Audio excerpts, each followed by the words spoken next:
যাচ্ছি। আমার সাথে মাননীয় মন্ত্রী শ্রীমতী অগ্নিমিত্রা পাল মহোদয়া রয়েছেন, যিনি 9 মে যে রাজ্য মন্ত্রিসভা গঠন হয়েছিল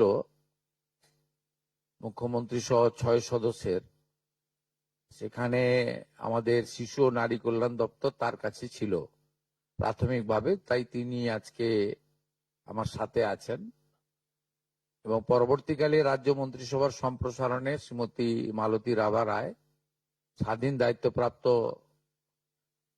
শিশু ও নারী কল্যাণ দপ্তরের মন্ত্রী হিসেবে দায়িত্ব পান এবং তার নেতৃত্বে বর্তমানে দপ্তর পরিচালিত হচ্ছে, তিনি আছেন। আমার সঙ্গে মুখ্য সচিব সম্মানীয় মনোজ আগরওয়াল, এসসিএস পদমর্যাদার আধিকারিক আমাদের অর্থ সচিব প্রভাত মিশ্র এবং শিশু ও নারী কল্যাণ দপ্তরের প্রধান সচিব মহোদয়া মৌমিতা বসুগোদারা, তিনি আমাদের মধ্যে আছেন। আমি তাদের পক্ষ থেকে আপনাদের অভিনন্দন জানিয়ে, আমি কয়েকদিন আগে বলেছিলাম যে 17 তারিখ থেকে আমাদের তৃতীয় পর্যায়ে অন্নপূর্ণা যোজনার টাকা অ্যাকাউন্টে ট্রান্সফার শুরু হবে। আমরা যেহেতু সংকল্পপত্রে ঘোষণা করেছিলাম, আমরা প্রথম জুন মাসে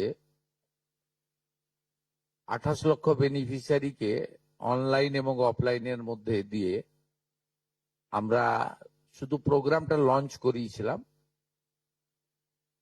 পরবর্তীকালে আমরা নির্দিষ্ট তথ্য এবং ফর্মের ব্যবস্থা করি। এটা করার পিছনে অনেকগুলো কারণ ছিল। প্রথমত, সরকারি টাকা, এই সরকারি অর্থ সঠিক জায়গায় ব্যয় করা উচিত। সরকারি অর্থে নয়ছয় করার বা ফাইন্যান্সিয়াল ইনডিসিপ্লিন করার কোনো অধিকার কোনো মুখ্যমন্ত্রী, মন্ত্রী বা আধিকারিকের নেই। তাছাড়াও বিগত দিনের লক্ষ্মী ভান্ডার বলুন বা আমাদের সরকার আসার পরে অন্নপূর্ণা যোজনা, এটা সম্পূর্ণভাবে মহিলাদের একটি স্কিম। তার বয়স নির্দিষ্ট করা আছে 25 থেকে 60 বছর। সেক্ষেত্রে কোনো পুরুষের বা বয়সের 25 বছরের কম যারা, তারা পাওয়ার যোগ্য হতে পারে না। আমরা বিগত সরকার যখন প্রথম শুরু করে, খুব অনিয়মিতভাবে প্রায় 9 মাস গেছে 500 টাকা করে ভাতা দিতে, এবং প্রতি মাসেই তাদের সংখ্যা এদিক ওদিক হয়েছে। ফাইনালি নির্বাচনের আগে তড়িঘড়ি করে 2 কোটির আশেপাশের কিছু সংখ্যা হবে, 1,500 টাকা করে ট্রান্সফার করা হয় মাত্র 2 মাসের জন্য। শেষের দিকে ওই এবং সেটা করতে গিয়ে আমরা দেখলাম যে আমরা যদি সকলকেই লিস্টটাকে কনভার্ট করে দিই অন্নপূর্ণা যোজনাতে, তাতে এসআইআর এর নাম বাদ গেছে, ভারতীয় নয় এমন লোকের নাম থাকবে, মৃত লোকের নাম থাকবে, পুরুষদের নাম তাতে থেকে যাবে। সেই কারণে আমরা নতুন সরকার স্বচ্ছতার ভিত্তিতে এই কর্মসূচি দেওয়ার ক্ষেত্রে আমরা ফর্ম চালু করি এবং আমাদের পোর্টাল চালু হয়, এবং জুলাই মাসে দ্বিতীয় পর্যায়ে যখন আমরা 1 কোটিরও বেশি মহিলার অ্যাকাউন্টে নেতাজি ইন্ডোর স্টেডিয়াম থেকে প্রোগ্রাম করে টাকা ট্রান্সফার করি, সেক্ষেত্রেও অনেক অভিযোগ আসে আমাদের কাছে, এবং অনেক মহিলারা বলেন যে আমি যোগ্য কিন্তু আমাকে দেওয়া হয়নি, ইত্যাদি ইত্যাদি। তাই আমরা আমাদের বিডিওদের সাহায্য নিয়ে জেলা শাসকদের নেতৃত্বে হাউস টু হাউস ভেরিফিকেশন যতটা সম্ভব এই সময়ের মধ্যে করি, এবং জুন এবং জুলাই মাসের 31 তারিখ পর্যন্ত পোর্টাল চালু ছিল আবেদনের। এবং এখানে প্রায় 1,70,00,000 বা তার থেকে একটু কিছু বেশি হবে। সংখ্যাটা আমি এই মুহূর্তে ডিটেলসে যাচ্ছি না। তারা আবেদন ইত্যাদি করেন, যার মধ্যে জুলাই মাসের প্রাপকরাও ছিলেন। অনেকের না পাওয়ার অভিযোগও ছিল, সংখ্যা অনেক। আবার অনেকের বক্তব্য ছিল যারা পাওয়ার যোগ্য নয় তাদের দিয়ে দেওয়া হয়েছে। তাই আমরা মোটামুটি একটা ভেরিফিকেশনের কাজ করছি, যে কাজ আগামীকাল পর্যন্ত আমাদের চালাতে হবে। এর মধ্য দিয়ে ইতিমধ্যে যারা ভেরিফাইড হয়েছেন, সংখ্যাটা অনেক, গত মাসের থেকেও অনেক বেশি, তাদের অর্থ দপ্তর 17 তারিখ থেকে এত বিরাট এলাকা, বিরাট টাকা, 2-3 দিন লাগবে, অ্যাকাউন্টে ট্রান্সফার তারা করতে থাকবেন। এটা প্রতি মাসে হবে না, প্রতি মাসেই যারা ভেরিফাইড হলেন তারা মাসের দ্বিতীয় সপ্তাহে, আমি দেখছিলাম কিছুজন 1 তারিখ থেকেই বলতে শুরু করেছেন কখন ঢুকবে কখন ঢুকবে।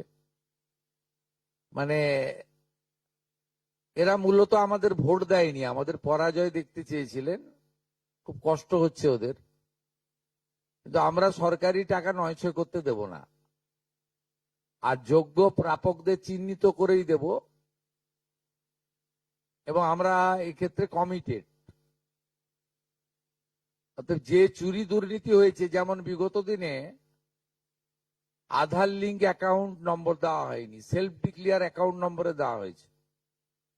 এর ফলে মহিলার টাকা পুরুষ পেয়েছে, অন্য লোক পেয়েছে, এখন গ্রেপ্তার হয়েছে বহু মানুষ। এই সব আছে, ডিটেলসে তো বলা যাবে না। আমরা মোটামুটি, আপনারা আমাদের শিশু ও নারী কল্যাণ দপ্তরের, এটা হচ্ছে নোডাল এজেন্সি, ইমপ্লিমেন্টিং এজেন্সি, তাদের 19/5/2026 তারিখে 2411-WCD নম্বর বিজ্ঞপ্তির মাধ্যমে তারা একটা মোটামুটি এসওপি দেয়, তার ভিত্তিতেই ভেরিফিকেশন হয়েছে।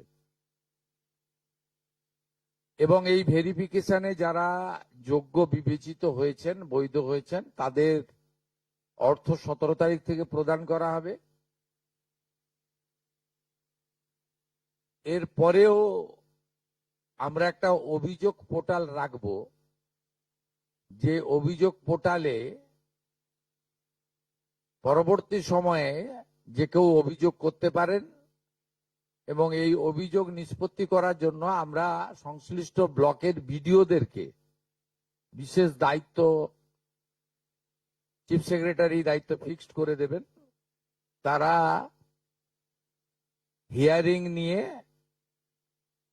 একটা নির্দিষ্ট সময়ের মধ্যে নিষ্পত্তি করবেন। আমাদের যারা যোগ্য বিবেচিত হয়েছেন তাদের বয়স 25 থেকে 60 বছরের মধ্যে হতে হবে, আগেই বলা আছে। কেন্দ্রীয় বা রাজ্য সরকার, কোন বিধিবদ্ধ সংস্থা, সরকারি আন্ডারটেকিং, পঞ্চায়েত, পৌরসভা, সরকার, সরকারি সাহায্যপ্রাপ্ত শিক্ষা প্রতিষ্ঠান অর্থাৎ শিক্ষক, শিক্ষাকর্মী, স্থায়ী সরকারি চাকরিতে নিযুক্ত থাকেন, বা পেনশনার্স আসবে না যেহেতু 60 ঊর্ধ্ব, এটা ইরেলিভেন্ট, এরা এই বেনিফিটের মধ্যে পড়ছেন না। তাছাড়া যারা আয়কর প্রদান করেন, অর্থাৎ এখন আয়করের ঊর্ধ্ব সীমা হচ্ছে 12 লক্ষ টাকা বছরে, 12 লক্ষ টাকা পেরিয়ে গেলে আয়কর দিতে হয়। যে পরিবার আয়কর দেন, অর্থাৎ যার বাৎসরিক আয় 12 লক্ষ টাকা, সেই পরিবার এই কর্মসূচি অন্তর্ভুক্ত হওয়ার সুযোগ পাবেন না।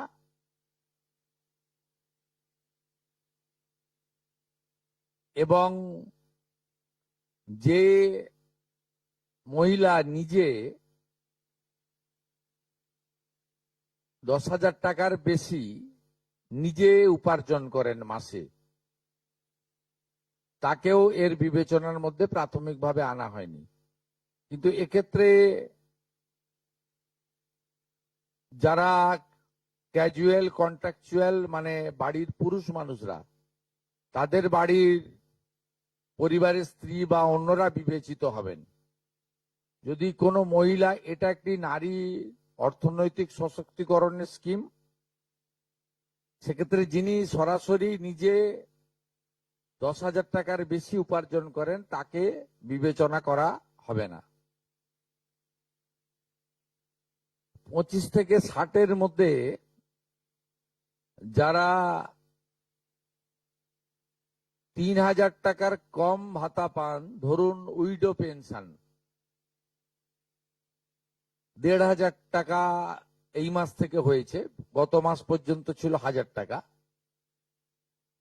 তাদেরকে হায়ারটা দেওয়া হচ্ছে, 3,000 টাকাটাই দেওয়া হচ্ছে অন্নপূর্ণা যোজনাতে। এই ধরনের যত স্কিম 25 থেকে 60 মহিলাদের রয়েছে, যারা 3,000 টাকার কম পান বিভিন্ন ভাতা, তাদেরকে 3,000 টাকার অন্নপূর্ণা যোজনার ভাতাটাই দেওয়া হচ্ছে। এক্ষেত্রে দুটি ক্ষেত্রে আমরা শিথিল করছি। একটা হচ্ছে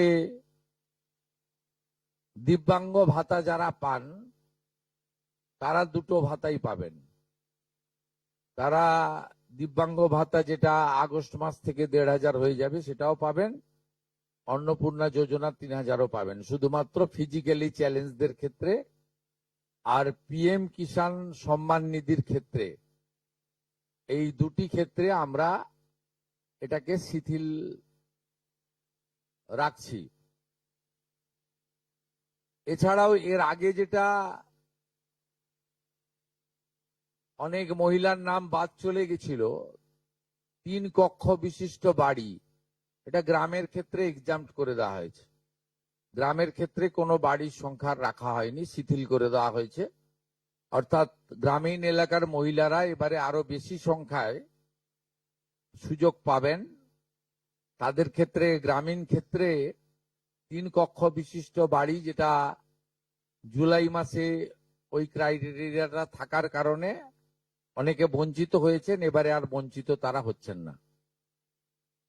এবং শুধুমাত্র জমির পরিমাণের ক্ষেত্রেও যে 7টি কর্পোরেশন রয়েছে, সেখানে শুধুমাত্র 50 ডেসিমিলের বেশি জমির মালিকানা যারা কর্পোরেশন এলাকা, কলকাতা হাওড়া কর্পোরেশন এলাকা 7টি, পৌর এলাকা এবং গ্রামীণ এলাকাতে ছাড় দেওয়া হয়েছে জমির পরিমাণের ক্ষেত্রে। এর ফলেও আরো অধিক সংখ্যক মহিলা, গ্রামীণ মহিলারা বিশেষ করে, এবারে আপনার অর্থ পাওয়ার ক্ষেত্রে সুযোগ পাবেন। আমরা সরকারি অর্থ নারী সশক্তিকরণ, নারীর অর্থনৈতিক ক্ষমতা বৃদ্ধি, এই লক্ষ্য রেখে প্রকৃত প্রাপকদেরকে আমরা দেব। এবং প্রাথমিকভাবে সংখ্যাটা 17 তারিখে মাননীয় মন্ত্রী মালতী রায় মহোদয় আপনাদের জানিয়ে দেবেন। 17 তারিখ বিকেলে। আমি সংখ্যাটা বলছি না, কিন্তু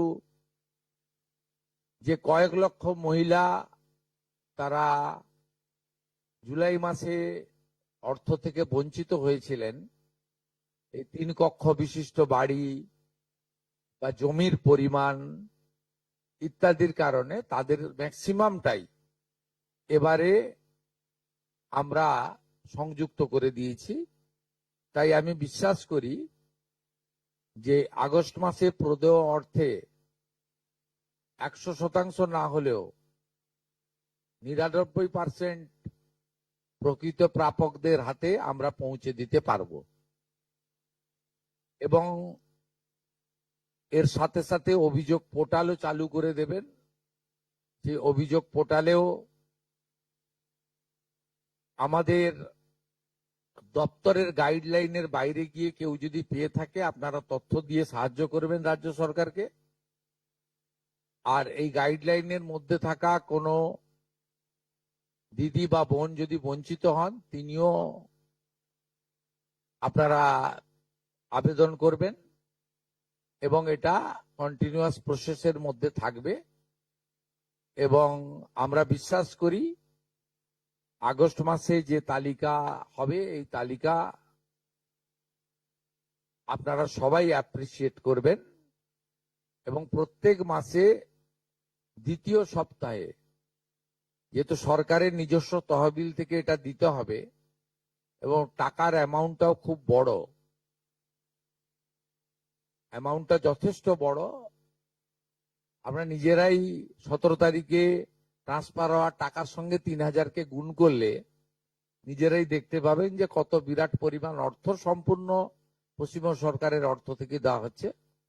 আমরা অর্থ দপ্তরের সঙ্গে কথা বলেছি, তারা বিগত দিনেও যে সরকারের 500 প্রথম, পরে 1000, 2 মাসের জন্য 1500 যে স্কিম ছিল তাতেও মাসের দ্বিতীয় সপ্তাহে দিতেন মোটামুটি 10 থেকে 15 তারিখের মধ্যে। এক্ষেত্রেও প্রত্যেক মাসে 10 থেকে 15 তারিখের মধ্যে যারা বৈধ প্রাপক হিসেবে চিহ্নিত হলেন তারা পেয়ে যাবেন। এইটা ক্লিয়ার করলাম এবং আপনাদের সরকার আপনাদের পাশে আছে।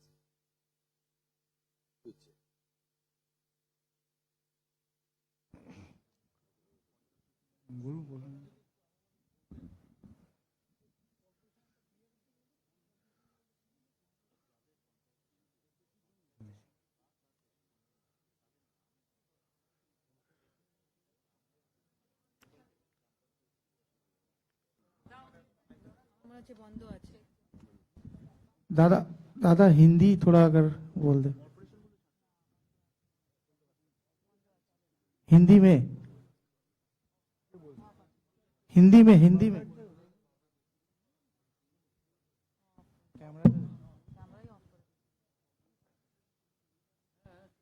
दादा हिंदी में थोड़ा अगर दो लाइन बोल। প্রশ্ন আছে? হ্যাঁ हिंदी हिंदी में স্যার थोड़ा- একটা বলার একটা প্রশ্ন ছিল। एक तो हिंदी थोड़ा हिंदी में बोल दीजिए दादा, 2 लाइन। হ্যাঁ প্রশ্নটা হচ্ছে যে একটি হিন্দিতে পরিবারে, তো- স্যার এক প্রশ্ন করব। হ্যাঁ যেটা হচ্ছে পরিবারে কজন পেতে পারে, ধরা যাক মা, ছেলের বউ বা মেয়ে একই পরিবারে, তো এরা যদি এই আমাদের যে বেনিফিশিয়ারি, গাইডলাইন আছে গাইডলাইনের মধ্যে যারা পড়বেন তাদেরকেই দেওয়া হবে। আপনার তো এই সরকারি আপনার যে গাইডলাইন নির্দিষ্ট করে দেওয়া হয়েছে সেই গাইডলাইনের মধ্যে পড়বেন। কোন পরিবারে একজন হতে পারে, একাধিক ব্যক্তি হতে পারে, যে গাইডলাইন নির্দিষ্ট করা হয়েছে শিশু ও নারী কল্যাণ দপ্তর থেকে, সেই গাইডলাইন অনুযায়ী তারা পাবেন। ধন্যবাদ। সরকারি কর্মচারী, আয়কর প্রদানকারী ও যে মহিলা নিজে 10,000 টাকার বেশি রোজগার করেন তারা বাদ দিয়ে। दादा थोड़ा हिंदी में बोल दे 2 लाइन और नेशनल। মাননীয় মুখ্যমন্ত্রী, বলছিলাম ওই কর্পোরেশনের যেটা বললেন 50 ডেসিমিলের যে বিষয়টা, ওটা যদি আরেকবার বলেন, আর ওই 3 কক্ষের বিষয়টা ওটা আমরা একটু। 7টি কর্পোরেশন এলাকায় যারা হাফ একরের বেশি জমির ল্যান্ডলর্ড, এটা বিগত যে স্কিমে এটাতে পৌর এলাকা বলেছিল, আমরা গ্রামীণ মানে জেলার পৌর এলাকাগুলোকে এক্সাম্পট করে দিয়েছি। কলকাতার ক্ষেত্রে 50 ডিসমিল জায়গার মালিক যিনি আছেন, আশা করি সেটি তার বাড়ি থেকে 3000 টাকা ডিমান্ড করবেন না। স্যারেন্ডার অপশনও আছেন, যারা মনে করেন যে আমরা সরকারি এই টাকাটা নেব না, স্যারেন্ডারও করতে পারেন। दादा हिंदी में अगर 2 लाइन बोल दे स्मॉल फॉर नेशनल। देखिए हिंदी में तो नहीं है, हमारी मैनिफेस्टो में है कि आप लोग नारी सशक्तिकरण और उनका फाइनेंशियल इम्प्रूवमेंट के लिए हम लोग 3000 रुपया करके अन्नपूर्णा योजना के अंदर देगा। पहले मंथ में 26 जून 28 लाख लोग को मिला, 1 करोड़ से ज्यादा मिला जुलाई महीने में। इस महीने में 17 अगस्त से हमारी जो गाइडलाइन क्राइटेरिया है उसके ऊपर जो वेरिफिकेशन हुआ है, 10 जुलाई तक वेरिफिकेशन पूरा कंप्लीट हो गया है। 31 जुलाई तक पोर्टल चला। उसका बाद भी जो वेरिफिकेशन में आएगा उसको मिलेगा। थोड़ा जो हमारी पहले क्राइटेरिया था उसमें रिलैक्सेशन में हम लोग दे दिया, खास करके ग्रामीण क्षेत्रों में हमारी दीदी बहन को मिले, यही हमारी लक्ष्य है। उसका साथ साथ हर महीने सेकेंड वीक के अंदर 15 तारीख के अंदर रुपया अकाउंट में जाए, ये अर्थनैतिक जो फाइनेंशियल व्यवस्था भी होना चाहिए। ये दोनों मिला के हम लोग थोड़ा एक्सरसाइज किया है।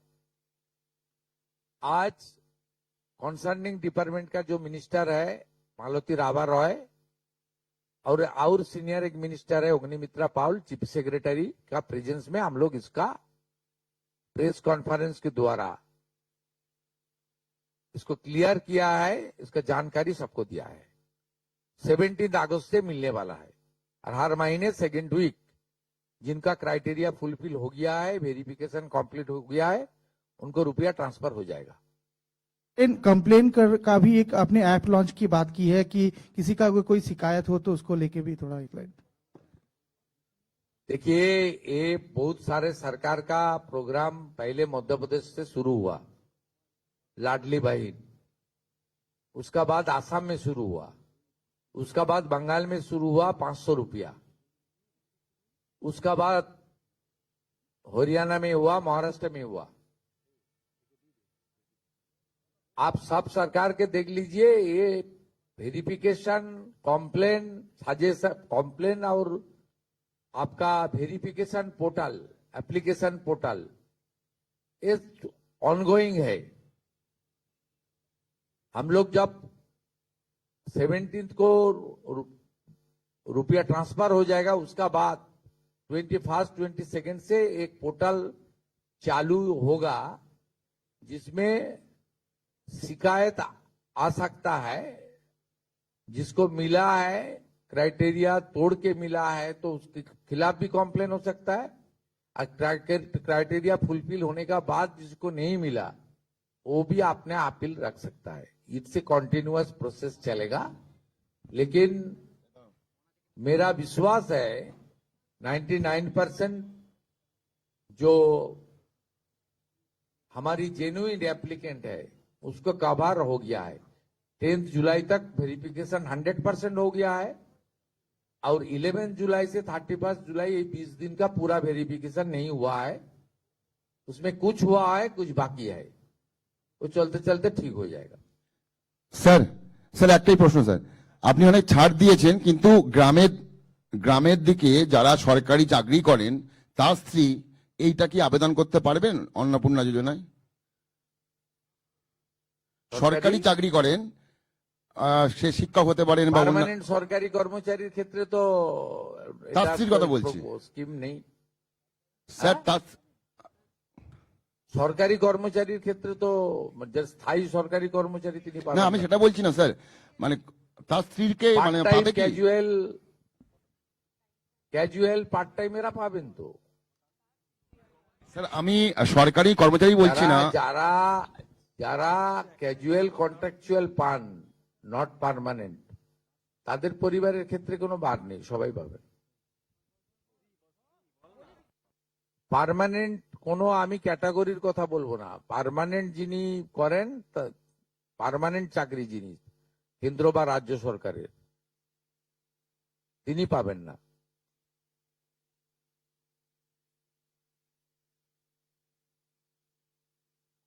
ওনার ভাই স্ত্রী পেতে পারেন,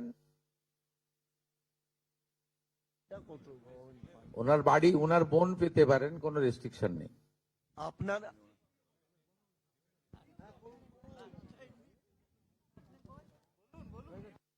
বলুন।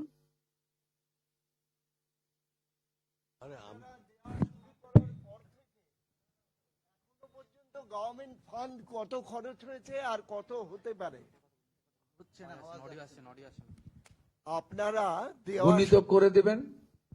প্রথম মাসে 28 লক্ষ গুণিতক 3000, দ্বিতীয় মাসে 1,19,00,000 গুণিতক 3000।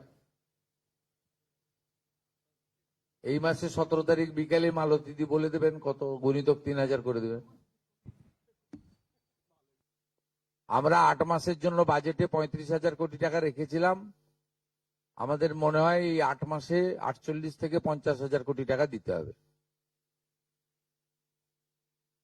তার জন্য আমরা প্রস্তুত। আমরা অর্থ দপ্তরের সঙ্গে কথা বলেছি, ব্যবস্থা নিয়েছি, এবং আমরা প্রত্যেক মাসের এর আগে যে সরকারের যে 500 টাকা স্কিম ছিল সেটাও 10 থেকে 15 তারিখের মধ্যে যেত, এটাও 10 থেকে 15 তারিখের মধ্যে প্রতি মাসে ভেরিফাইড লোকেরা যারা প্রাপক তারা পেয়ে যাবেন, এবং সম্পূর্ণ কমপ্লিট হয়ে গেলে আমরা কয়েক মাস পরে লিস্টও দিয়ে দিতে পারবো।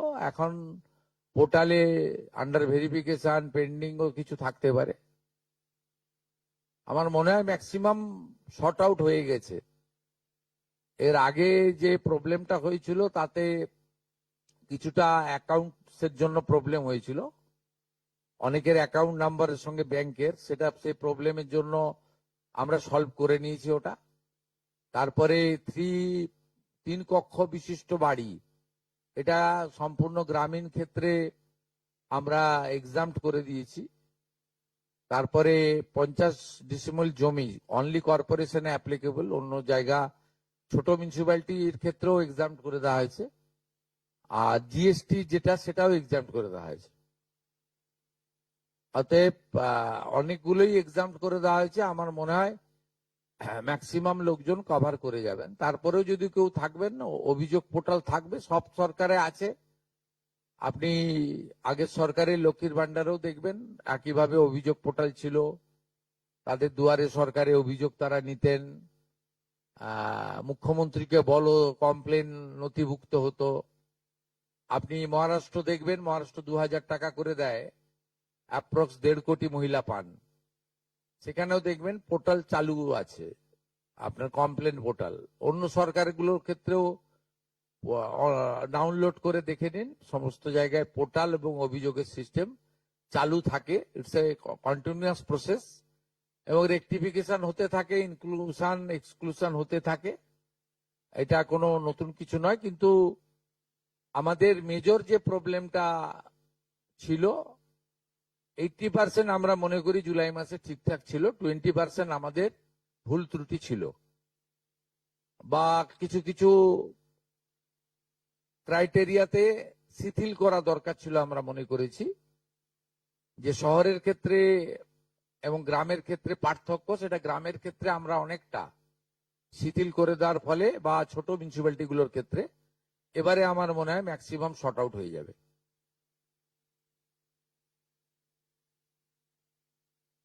Thank you.